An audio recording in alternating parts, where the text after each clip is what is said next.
Everybody, and welcome to another edition of the Spartan Sports Report here on TV3. And Sam and I are happy to have with us the head football coach at CHS, Adam Kelly. Adam, you were in the ball game Friday night. 62 points were scored. Unfortunately, the Spartans didn't have the majority of them. No, we played a really good ball game at the beginning. We played really well towards the end. We just had some.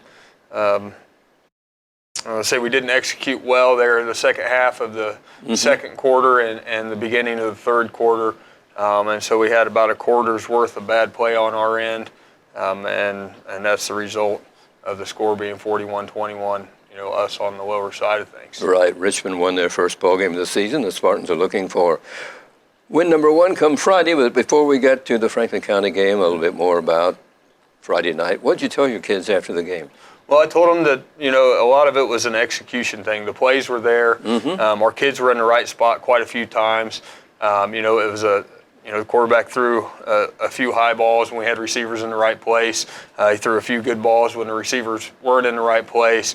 We got to the right spot to block, but we didn't hold the block quite long enough. We had some unforced errors, ball getting put on the ground by some young guys. So I told them, don't be discouraged by the result or the score at all. Sure. We played some really good football in there. We just got to improve our consistency and then execute in spots a little bit better than we did. So we played some really good football.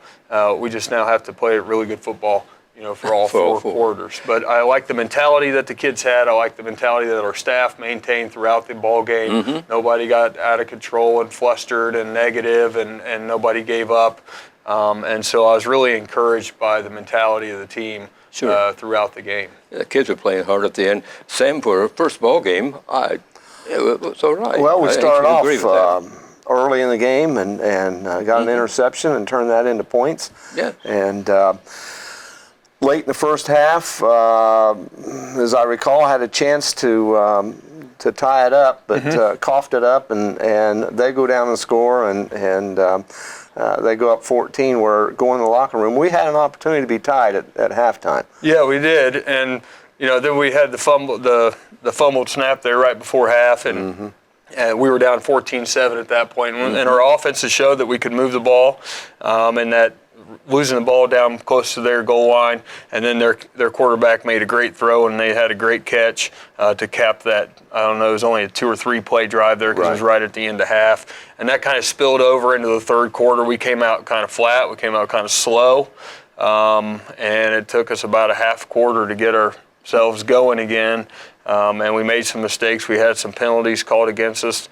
And we just didn't play real good football from about the halfway point of the second quarter to about halfway point of the third quarter, and Richmond was able to capitalize on those mistakes. Richmond had some nice players. Their freshman quarterback, I was impressed with him. I thought we did a pretty good job on him, but on the other hand, I didn't think he played that much like a freshman. And of course, the Bird kid, he's pretty fast. He's pretty fast. Yeah. And they had a couple if he gets by you, he's gone. Yeah, they had a couple good receivers. He broke that one run early right after we scored there in the first quarter. But I thought our defense did a pretty good job containing him. Other than that one long run, they kept him in check pretty well. I thought a couple of their receivers surprised us with their ability to go up and get the ball. Rudy Brandstetter played great at the cornerback spot, and I don't want to say he got beat with some passes, but his guy caught a few balls, but the coverage was about as perfect as you could cover a guy, and that quarterback was able to thread it in there, and the receivers made good catches. So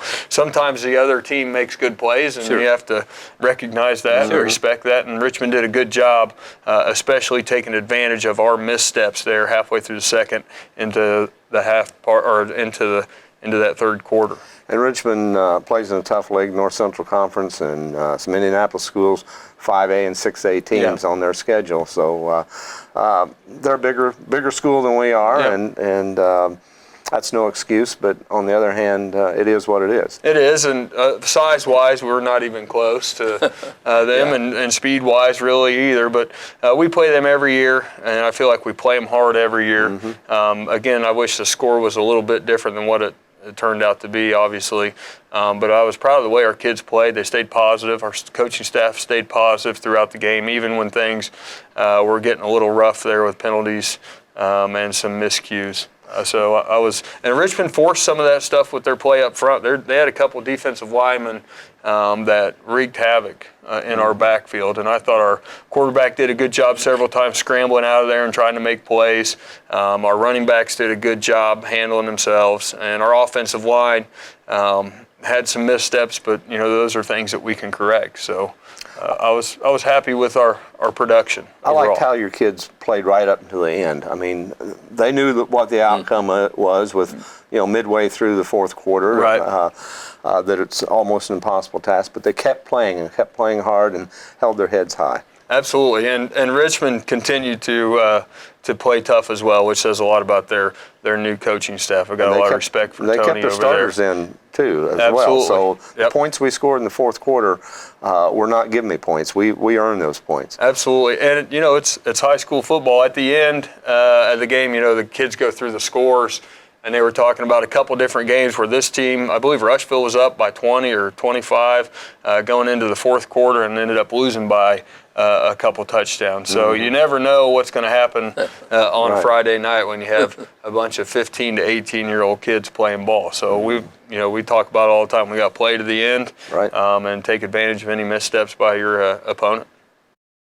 I was impressed in the fourth period because scored twice, held Richmond scoreless in that final period. Yes. And as Sam said, right up to the last seconds of that ball game, the kids were playing hard. They were, They really were. which shows how 21-14 at half, or 21-7 at half, and then 41-7 at the end of the third quarter. So it really kind of shows where that, where we kind of fell off the cliff there Sure. for a little bit. But again, credit to our guys. They didn't give up. They continued to play hard That's right. and continued to show improvement throughout the ball game, and that's the key, especially week one. Heading into week two, now we get an opportunity to see what we can do, and we've got to go and fix those things that we messed up. Preparing for Franklin County, are they similar to Richmond? I know they were successful in their first ball game, but what are you expecting Friday? They're a little different type of athletes. They're a very aggressive football team. They've always been aggressive, and Yes. they're going to come out and they're going to be a very physical football team, more physical than what we saw with Richmond, but they won't have quite the size, they won't have quite the speed, so their advantage is a little bit different, or their bread and butter, I guess, is a little bit different. They'll be an attacking defense. They run a 3-3 stack. So they'll slant linemen and bring linebackers from all types of different locations. So we've got to be able, a quarterback's going to have to be able to change some things at the line of scrimmage to give us the advantage. And then defensively, they've got a quarterback that can run and throw. He likes to throw the deep ball, so we're going to have to stay back, similar to what the game plan was on this past Friday. Stay behind the receivers. If they catch it, we'll come up and make the tackle, and then contain their running back. Not quite as prolific as Bird, but pretty good. And their quarterback is a better runner than the one we saw last week. So similar problems. They'll present similar problems, but also some different ones as well. Are they a veteran team, Coach? They have a good mix of, I know they've got some sophomores playing, some juniors and some seniors. They're very similar to us in terms of how their varsity team is set up. And they have a lot of guys going both ways, as we do as well. Sure. I'm sure Coach Gilman's got them in good enough shape to be able to handle that. And I thought our guys, we cramped up a little bit Thursday in the third quarter. And I don't know if that's necessarily a conditioning thing, but every year that we've played, regardless of how hard we worked them throughout the summer and in the early parts of the season, we cramp up in the fourth quarter. Some of it might be nutrition stuff, so we don't know. But usually going into week two, those kinds of things usually work themselves I out. was a little surprised by that because it wasn't a hot night. It was a perfect night to play football, other than a little bit of wind, but still, Right. temperature-wise, it was good. Right. Well, hydration comes into play. What types of foods that, we feed them good food after school on Friday, but I don't know what they consume when they leave the practice field on Monday through Thursday, and how much water they're drinking. We try to, we emphasize those things, but again, you only have them for so much time and don't know exactly what they're doing when they leave the locker room. So nutrition may play a part in it. Also, I think the adrenaline and the excitement and the things that go on in that first week as you go on the field, your entire body is tense for that period of time. So no excuses. We need to try to avoid those things. but they happen. So I thought guys stepped in and were able to play, take over for those guys that had to come out for a few reps and stepped in and gave us some good reps too. Franklin County conference game? It is. Yes. Yep.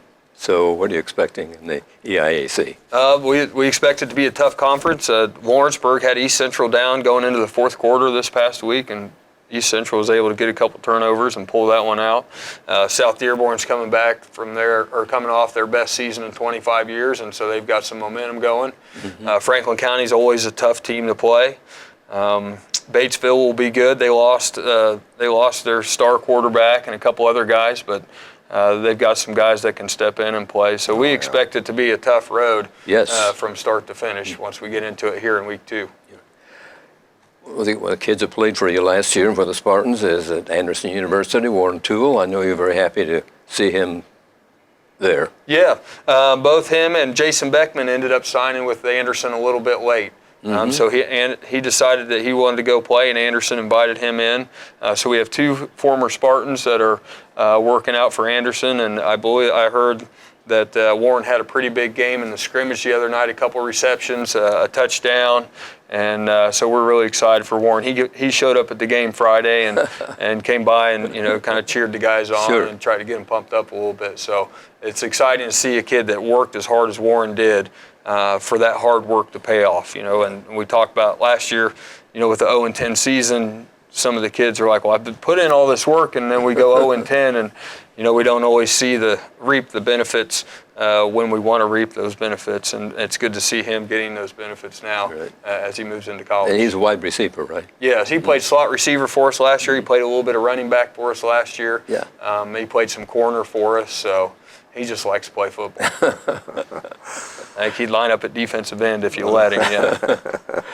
As a freshman, is it tough to break into a college team? I would think so. I know Anderson's had a lot of turnover over the years in their coaching staff, and I believe they just brought on a new one this past spring. So, when that happens, I'm not sure what type of athletes they're able to bring in because there's a lack of consistency.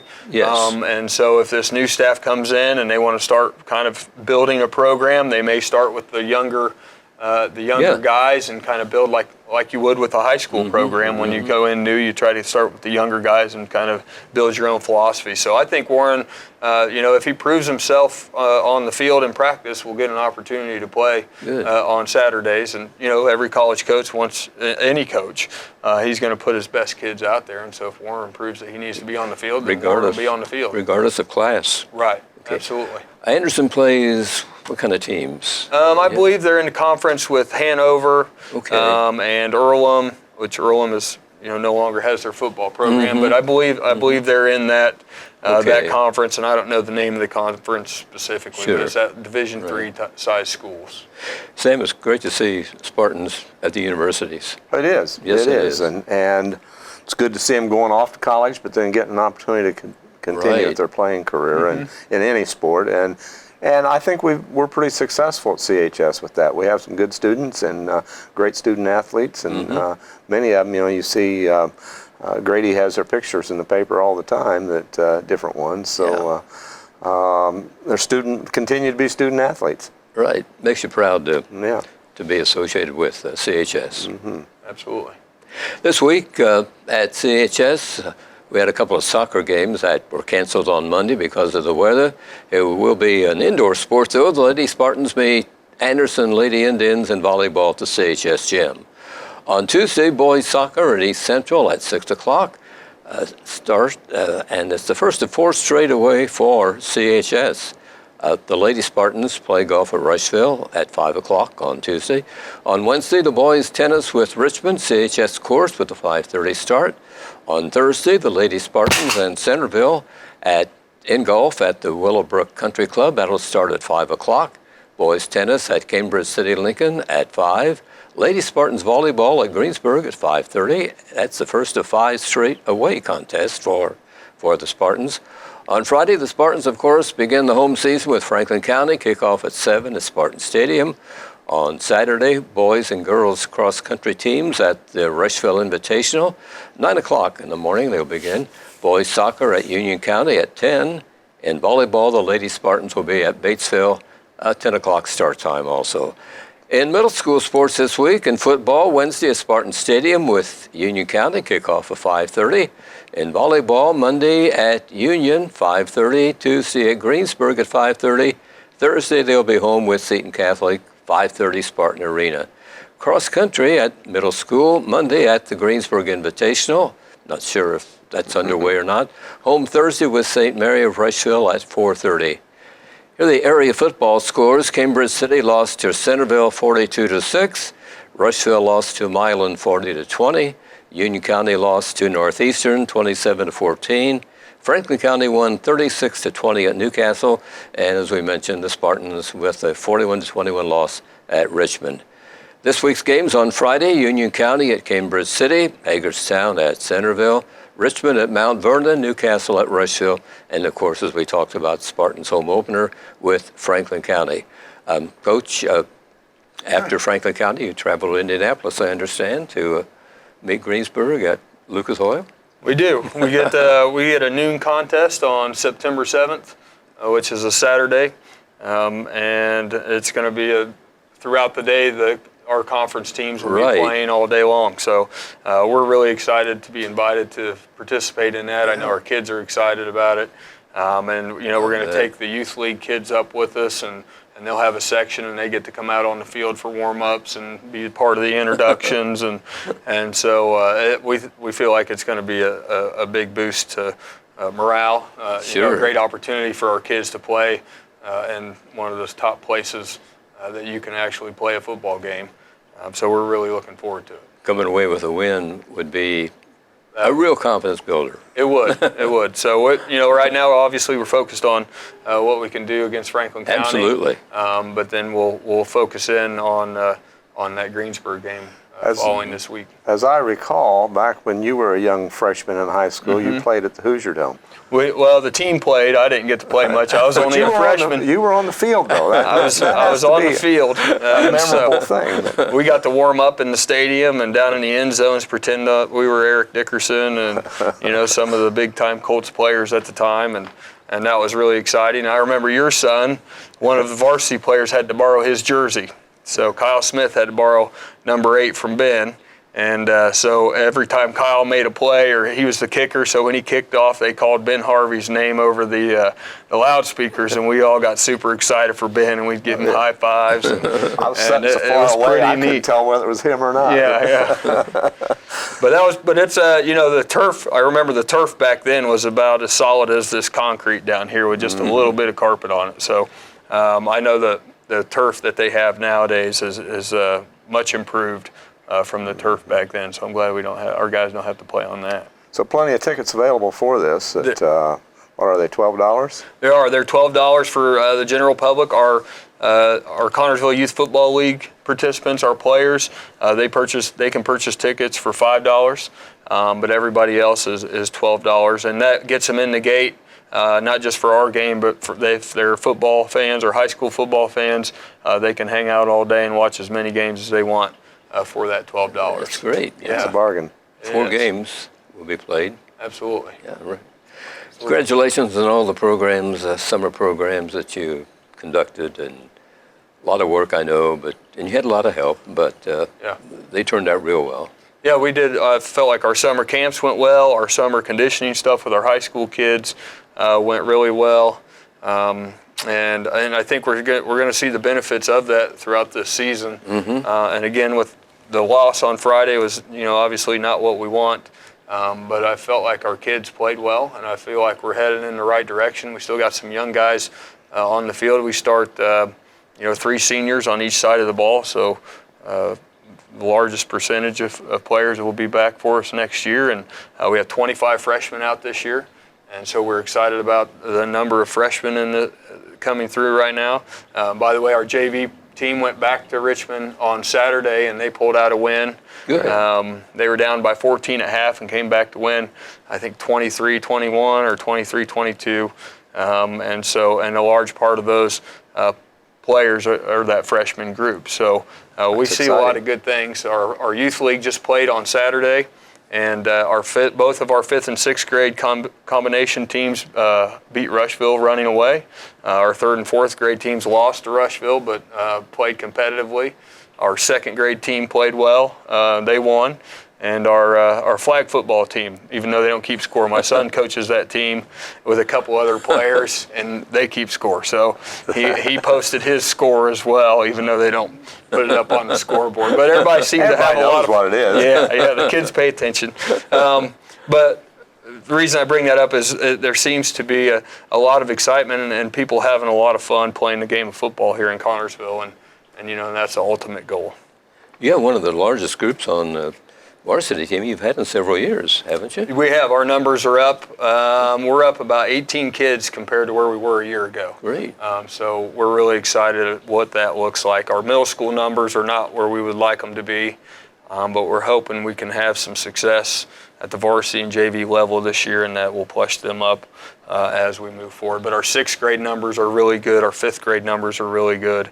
Not that equates to big numbers in high school, but we think they're having fun and we think they're enjoying the game, and so we're hoping that will continue to grow through. Adam, when you began to put a team together, what are the priorities?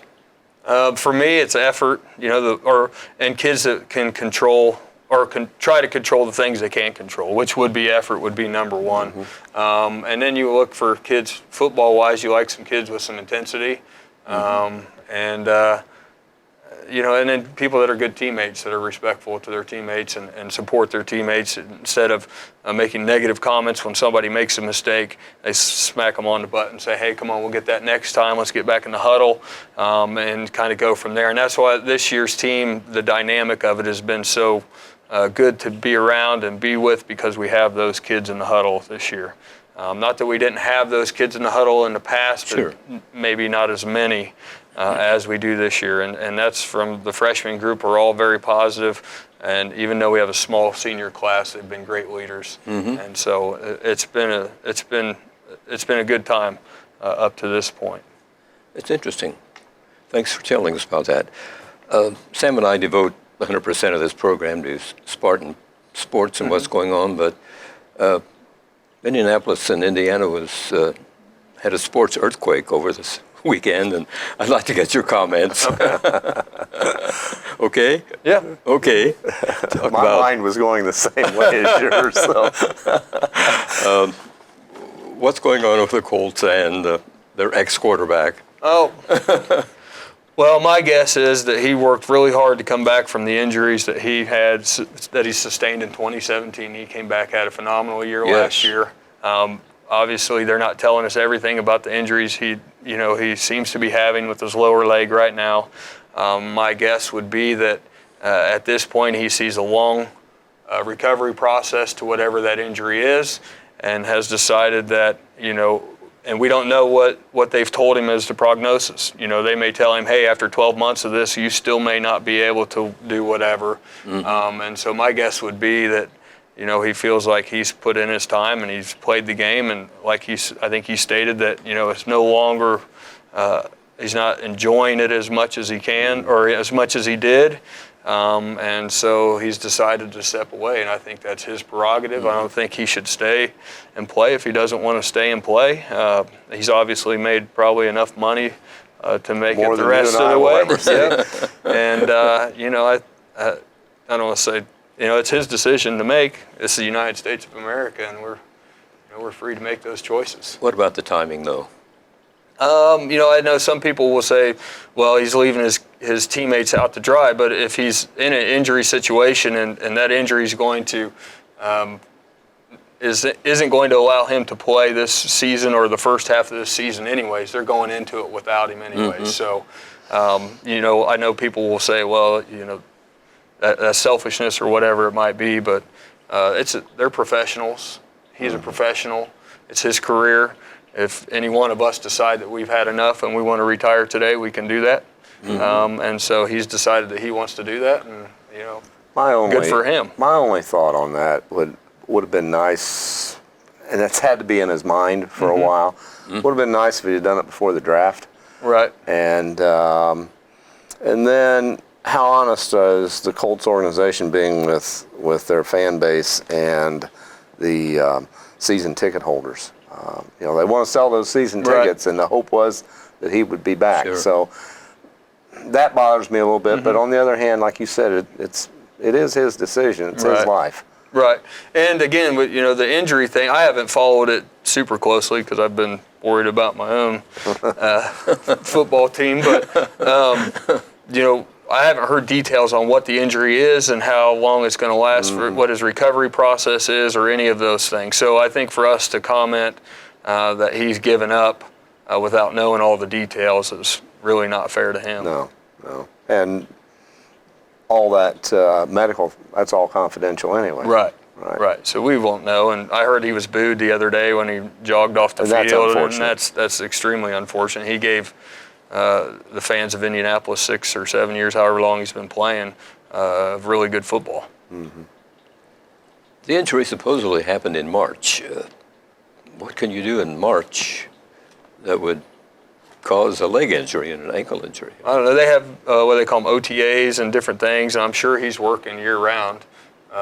So I don't know, and it may have been something early on that they thought, hey, this will be a pretty quick recovery process, and it continued on, or because of this injury, another injury occurred that was more severe. I don't know. So I can't. He's had a lot of injuries, hasn't he? He seems to have. Yeah. I mean, well, you hear a lot of but problems. There for a while, he had nobody protecting him either. That's true. That's a good that point. O-line was not very good. That's true. And he's he on was the getting ground a taken lot. down a lot. So that's not his fault. That's the organization's fault for not True. getting the players in there, in my opinion. Well, and the other part of that is those athletes are so big and so strong and so finely tuned. You think about a racehorse, the amount of tension that they create when they're running down the track. And, from time to time, the muscles will be so strong that they'll snap those leg bones. So the amount of force that they create when they throw a ball or kick a ball or make a tackle is so much greater than we see here at the high school level or even at the college level. Right. And I'm guessing, some body parts just, they don't hold out. The amount of strength and like I said, the force that they put on the body and generate is just absolutely incredible. You pointed out that the team, though, how will these guys cope with this? I mean, it's like... Indianapolis? You're right. I mean...